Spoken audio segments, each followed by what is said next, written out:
Bethany Hamilton lahir dari pasangan Tom dan Cherry yang mana keduanya adalah para mania surfing. Mereka tinggal di Kauai, sebuah distrik kecil di daerah Hawaii. Dia ini punya dua orang kakak tapi dua-duanya cowok semua. Jadi sedari kecil, Bethany jadi lebih dekat sama Alana, anak cewek seumuran yang mana orang tuanya adalah surfer juga. Keduanya tumbuh bersama sedari mereka doyan main boneka sampai usia remaja ketika keduanya mulai belajar main surfing. Keseharian mereka yang selalu berada di lingkungan pantai membuat surfing makin melekat dalam darah mereka. Kedua bestie ini bertekad untuk suatu saat mereka menjadi surfer pro. Saat itu Bethany sedang persiapan untuk ikutan sebuah kontes. Untuk belajar dan memperdalam teknik, dia nggak perlu sulit mencari inspirasi. Tinggal nonton aja kedua orang tuanya bermain surfing bersama. Dulu ayahnya itu seorang surfer pro, namun karena terkena cedera di lutut, akhirnya ia pun jadi pensiun. Tiba saatnya event Turtle Bay Resort diselenggarakan, sebuah event yang ciamix. Selain ada aksi para surfer, disediakan juga skatepark sebagai arena para skateboarder untuk jual pesona. Selesai babak penyisihan, lomba kini masuk kepada babak final yang menyisakan 6 peserta. Dua diantaranya adalah Bethany dan Alana menantang seorang surfer yang difavoritkan, yaitu Malina Birch. Lomba pun dimulai, keenam surfer pun meluncur ke air untuk berenang, masing-masing berlomba untuk mencapai ombak yang paling tinggi. Saat itu, Malina yang berhasil duluan menangkap sang ombak, dia pun beraksi dengan manuver yang paling favorit di mata para juri. Merasa kecolongan ombak saat break dilakukan, ayahnya Betty pun kemudian memberikan tips berenang sejauh mungkin, lalu menggok arah siap-siap menyambut ombak. Sesi berikutnya dilakukan. Bethany benar-benar mengikuti arahan ayahnya. Dia menyodok untuk berada di depan, lalu berenang sejauh mungkin, dan dapatlah ia ombak yang diinginkan. Cewek ini pun bermanuver gila-gilaan. Dia tidak menyia-nyiakan kesempatannya. Ben Aipa, surfer legend kepunyaan Hawaii, sangat terkesan dengan penampilan Bethany. Ben merasa bahwa cewek itu sudah siap masuk pro. Pada akhirnya, Bethany memang jadi peserta dengan skor tertinggi, disusul oleh Malina Birch dan Alana, sang bestie. By the way, ketiga pemenang dari lomba ini akan otomatis masuk di lomba regional wilayah Hawaii.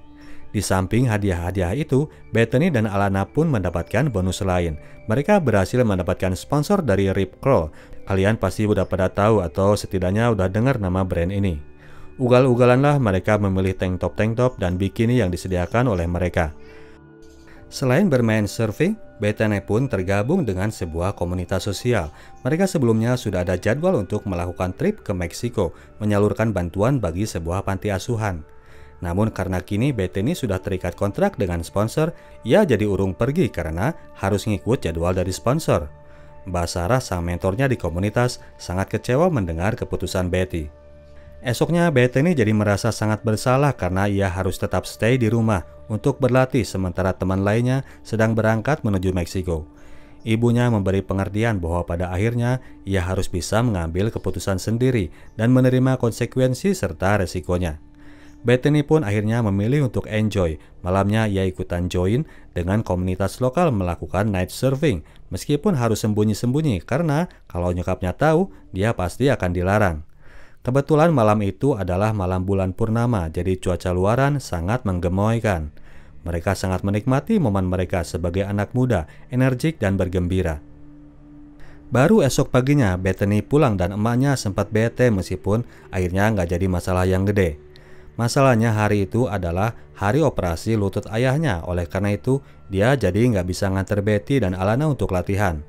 Kali ini yang mendampingi mereka adalah Holt, ayahnya Alana. Bokapnya Alana itu kemudian membawa anak-anaknya, Byron, Alana, dan Betty ke sebuah wilayah lain masih di pantai Kauai, sebuah lokasi pantai yang indah namun agak terpencil. Mereka harus jalan dulu menyisir tebing untuk mencapainya. Tiba di pantai, mereka pun langsung nyebur ke air. Di pantai ini, mereka harus renang agak jauh ke tengah sebelum bisa menemukan ombak. Enjoylah mereka menikmati kegiatan berseluncur ria. Di sela-sela bersurfing ria, mereka pun istirahat sejenak, ngambang-ngambang di tengah lautan. Bethany dan Alana sedang membicarakan bikini yang paling cocok buat photoshoot. Tiba-tiba, tanpa izin dan permisi, satu ekor ikan hiu mencaplok tangan kiri Bethany. Kontan saja Alana langsung teriak manggil ayahnya ngasih tahu soal ikan hiu itu. Mereka segera meraih Betty dan berenang sekuat mungkin, menariknya ke pesisir pantai sebelum sang hiu kembali datang dengan rekaman yang kedua. Warna merah darah Bethany mewarnai area sekitar mereka. Susah payah akhirnya mereka sampai di pantai, sementara Holt dan Alana menolong Betty. Byron duluan lari untuk menelpon ambulans. Panik, Byron sampai harus mecahin kaca mobil untuk mengambil telepon di dalam mobil. Selain menelpon rumah sakit, sekalian juga dia nelpon Cherry, ibunya Betty, yang langsung shock mendengarkan kabar itu. Di rumah sakit sendiri, karena itu adalah sebuah distrik kecil, dokter bedah di sana jadi cuma ada satu, yaitu Dr. Rovinski yang sedang melakukan operasi terhadap Tom, ayahnya Betty. Pada akhirnya kabar yang diterima dokter itu jadi sampai juga kepada Tom. Suasana di klinik pun ikutan panik jadinya. Holt dan Alana kemudian membopong Bethany di atas papan surfing dan segera membawanya untuk balik ke kota. Bethany sudah sangat banyak kehilangan darah, wajahnya pucat sekarat, namun dia masih siuman. Di tengah jalan untungnya mereka papasan sama ambulans yang hendak menuju TKP. Pasien pun segera dipindah ke ambulans sehingga akhirnya Bethany bisa segera mendapatkan pertolongan. Sampai di rumah sakit, sang nyokap langsung menyambutnya dengan histeris. Demikian juga dengan Tom, sang bokap. Ia nekat turun dari meja operasi. Namun demikian, mereka nggak bisa menemani. Bethany harus segera masuk ruang perawatan. Beberapa jam kemudian, Bethany pun mulai sadar setelah dilakukan penanganan terhadap tangan kirinya yang koyak di lahap hiu. Namun saat itu, ia masih sangat terlihat tegar, lebih tegar dari kedua orang tuanya dan kakaknya yang sangat terpukul melihat nasib si bungsu. Holt kemudian datang memberikan semangat. Dia memberitahukan bahwa Alana masih belum sanggup untuk datang. Sang bestie masih trauma menyaksikan kejadian mengerikan itu. Bethany menyatakan terima kasihnya atas pertolongan Holt tadi. Dalam kondisi seperti itu, ia masih tetap bisa bersyukur. Pak dokter yang kemudian berikutnya datang, dia juga memberikan support kepada Betty. Kesaksian Pak dokter, Betty ini adalah sebuah keajaiban. Tadi itu ia sudah kehilangan 60% dari darahnya. Namun demikian, anak itu masih sanggup kontrol diri dan sanggup bertahan. Untuk sementara waktu, Betty harus menjalani perawatan di rumah sakit. Alana sendiri memang sangat trauma setelah kejadian tersebut. Ia terus memimpikan si hiu ganas itu yang membuatnya selalu terbangun dari tidurnya. Sang ayah menyatakan bahwa kini sudah saatnya ia menengok Betty. Pada akhirnya ia pun datang menjenguk ke rumah sakit. Alana kemarin sudah takut aja jangan-jangan bestinya akan mati. Mereka pun kemudian saling menenteramkan diri. Betty menanyakan perihal jadwal photoshoot. Ia tetap mensupport Alana untuk melakukannya meskipun sekarang harus tanpa dirinya. Beberapa hari kemudian, Betty pun sudah bisa pulang. Yang pengen langsung ia lakukan adalah turun ke air untuk main surfing. Namun tentunya masih belum bisa karena jahitan di tangannya masih basah. Nyampe di rumah, rupanya para wartawan sudah berkumpul untuk menyambut kedatangan Betty. Kabar tentang dirinya sebelumnya memang sudah heboh di media-media. Namun saat itu Betty masih belum sanggup untuk mendapatkan sorotan yang sedemikian hebohnya. Ayahnya sampai harus melakukan manuver ala James Bond agar mobilnya bisa nerobos masuk lewat halaman belakang. Berada kembali di dalam rumah, Betty mulai harus bisa beradaptasi dengan kondisi barunya karena kini semuanya jadi terasa sulit untuk dilakukan. Jangankan ngiris buah-buahan atau main ukulele, ngikat rambut atau tali tank topnya pun kini sulit ia lakukan sendiri. Dia sendiri saat itu masih terlihat sangat tegar dan sudah mau menerima keadaannya. Namun setegar-tegarnya, ia tetap merasa goncang. Kepada Sarah, mentornya di komunitas, ia mempertanyakan kehendak Tuhan dengan membuat kondisinya seperti itu. Sarah tentu saja nggak tahu jawabannya, namun ia tetap meyakinkan bahwa di balik semua peristiwa pasti akan ada hikmah di dalamnya. Suatu malam, kediaman keluarga Hamilton mendapatkan telepon. Rupanya sudah tertangkap seekor hiu yang menjadi tersangka penyebab cedera tangannya Bethany. Tom dan kedua anak lelakinya datang ke TKP dan mencocokkan garis mulut si hiu dengan sobekan pada papan seluncur milik Bethany dan ternyata mereka sangat cocok. Dendam pun terbalaskan sudah, kini waktunya untuk move on, merawat sang anak dengan kondisi baru yang harus ia emban sepanjang hidupnya ke depan. Beberapa hari kemudian photoshoot Alana pun dilakukan. Bethany tetap hadir meskipun kini dia cuma datang sebagai supporter doang. Tapi dia mencoba tetap besar hati. Betty tetap tulus mendukung sang bestie. Saat itu Alana malah mencoba mendorongnya untuk sekalian ikutan di foto. Demikian juga dengan Keoki, CS-nya sang skateboarder. Namun Bethany masih belum pede untuk ngejabanin ajakan teman-temannya. Suatu hari tibalah saatnya Betty mengumumkan kesiapannya untuk kembali turun ke dalam air. Jahitannya kini udah mulai kering, dia merasa mentalnya sekarang udah siap untuk kembali menjajal ombak. Dengan support dari semua anggota keluarga, termasuk keluarganya Alana, semuanya hari itu terjun barengan ke dalam air, menemani Betty untuk menantang ombak untuk pertama kalinya. Bethany udah mulai bisa memberanikan diri, melewati rasa kekhawatiran kedua orang tuanya. Dia merasa tidak perlu untuk dikhawatirkan. Awalnya pasti ia kesulitan, namun lama-kelamaan ia mulai bisa mengendalikan diri dan pada akhirnya berhasil mengatasi ombak. Masih di hari itu juga, Bethany sudah bisa kembali berselancar. Ia bertekad untuk hadir di acara kompetisi regional. Bethany pernah menyetujui untuk pada akhirnya mau diwawancara dengan imbalan ia akan diberikan tangan prostetik. Bethany berharap bahwa bantuan tangan prostetik itu bisa menolongnya dalam hal berseluncur, namun ketika dicoba, tangan itu ternyata nggak bisa fungsi seperti yang diharapkan. Pihak sponsor meletakkan penyebabnya pada tangan kiri Betty yang dia bilang terlalu habis nggak bersisa. Betty pada akhirnya jadi merasa down, ia pun lari dari acara interview, ia jadi merasa buruk rupa. Namun kasih sayang sang nyokap pada akhirnya berhasil menguatkan dan membangkitkan kepedeannya. Sang nyokap memberi inspirasi bahwa Betty harus bisa tampil apa adanya. Venus de Milo aja masih bisa dianggap the prettiest woman ever meskipun gak punya tangan sama sekali. Apalagi dirinya yang masih bisa bermain surfing. Betty menyatakan bahwa ia tidak butuh lagi kehadiran tangan prostetik dalam hidupnya. Bethany pun mulai melakukan persiapan dengan lebih serius dengan bimbingan pelatihan dari ayahnya. Siangnya mereka berlatih, malamnya di rumah dengan ditemani seluruh anggota keluarga, mereka mengulas hasil latihan tadi. Demikianlah beberapa hari mereka melakukan rutinitas itu. Tibalah saatnya kontes Hawaiian Regional, sebuah venue yang lebih besar dari lomba sebelumnya yang diikuti oleh Bethany. Di sini, ia akan kembali bertarung melawan Malina Birch. Seorang panitia kemudian menghampiri. Dia bilang bahwa juri akan memberikan kesempatan kepada dirinya 5 menit duluan untuk berenang ke tengah. Tidak ingin diperlakukan spesial, Betty pun menolak tawaran juri itu. Perlombaan pun dimulai. Berenang dengan satu tangan pasti jadi tantangan tersendiri untuk Bethany. Ia kalah duluan sama pesaing beratnya. Malina Birch duluan melakukan aksi dan mendapatkan skor tinggi, disusul kemudian oleh surfer lain dan Bethany yang akhirnya kebagian ombak juga meskipun penampilannya sudah nggak moncer seperti sebelumnya. Alana beraksi dengan mantap, dia menerobos lorong ombak dan melakukannya dengan asik. Sesi pertama itu Malina Birch meraih poin yang paling tinggi, Alana di tempat kedua, Bethany nggak ada di 3 besar sekalipun. Sesi berikutnya diiringi dengan kedatangan gelombang ombak yang besar. Bethany berada di posisi yang baik, namun ia tidak mampu menangkap ombak itu.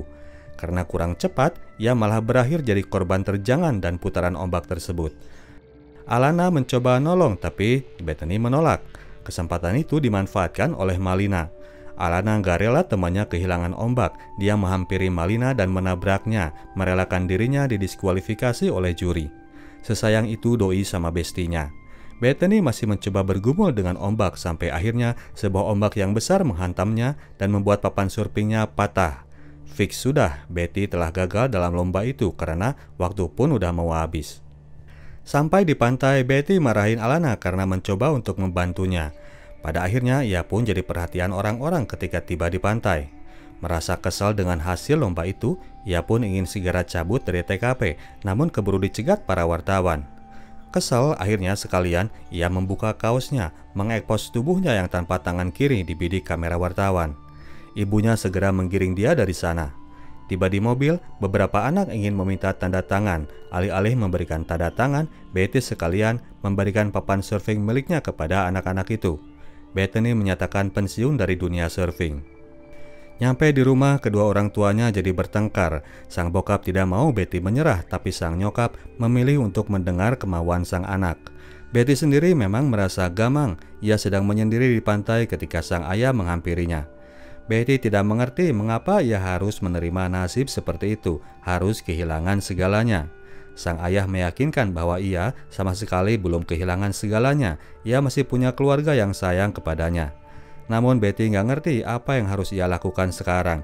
Ayahnya yang sekarang jadi auto bijak memberi saran agar Bethany mulai melihat dan mendengar terhadap apa yang ada di depannya. Hasil dari obrolan itu, akhirnya Betty memutuskan untuk kembali gabung dengan komunitas World Vision, komunitas sosial pimpinan Mbak Sarah. Kebetulan saat itu, mereka hendak pergi ke Phuket, Thailand untuk menyalurkan dana bagi para korban tsunami. Tsunami Lautan Asia Pasifik yang menghantam wilayah Phuket, Thailand itu terjadi pada tahun 2004 lalu.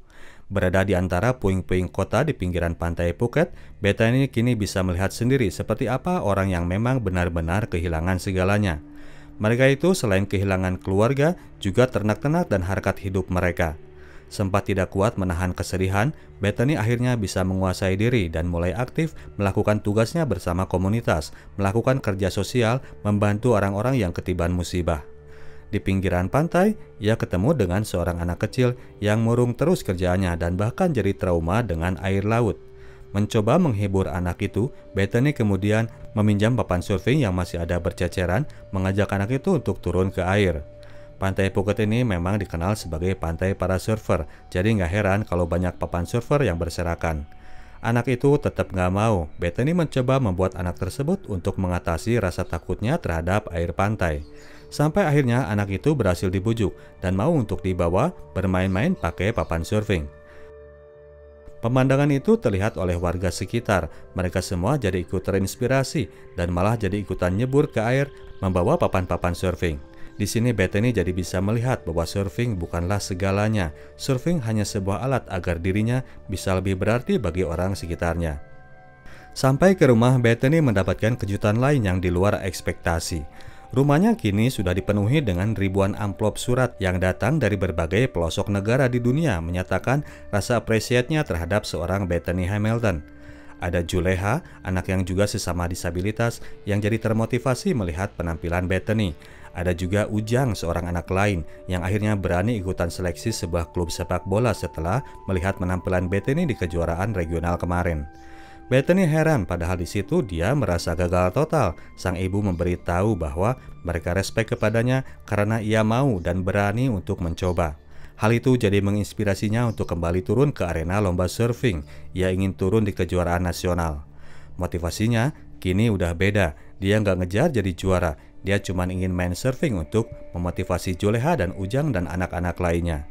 Ayahnya memberi papan yang khusus yang bisa membuatnya menyelam tanpa harus kehilangan pegangan terhadap papan surfingnya.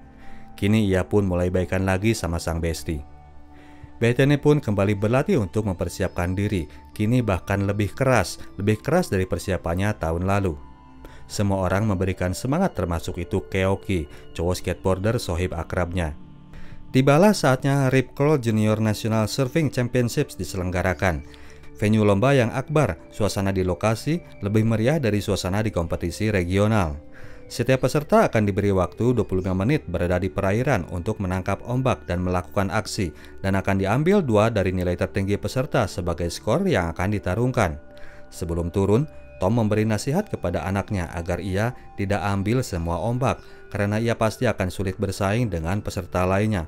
Tom menyuruh Betty untuk menunggu sampai ia mendapatkan ombak yang terbaik. Gunakan feeling dan insting. Berada di tenda panitia, Bethany kini sudah tidak canggung lagi menerima perhatian dari media. Ia benar-benar sudah bisa menerima kondisinya. Ia akan bertarung dengan mental nothing to lose. Lomba pun dimulai, setiap peserta melakukan aksinya dari ronde 1 sampai ronde berikutnya. Bethany tampil ciamik di penyisihan, dia berhasil melaju dan lolos sampai babak final. Penonton dan keluarga sangat ekstatik melihat penampilan Bethany. Di final, ia kembali akan bersaing dengan sang bestie dan juga dengan Malina Birch, sang pesaing berat. Babak final pun dimulai, setiap peserta langsung berenang menuju ke dalam lautan untuk mencari ombaknya.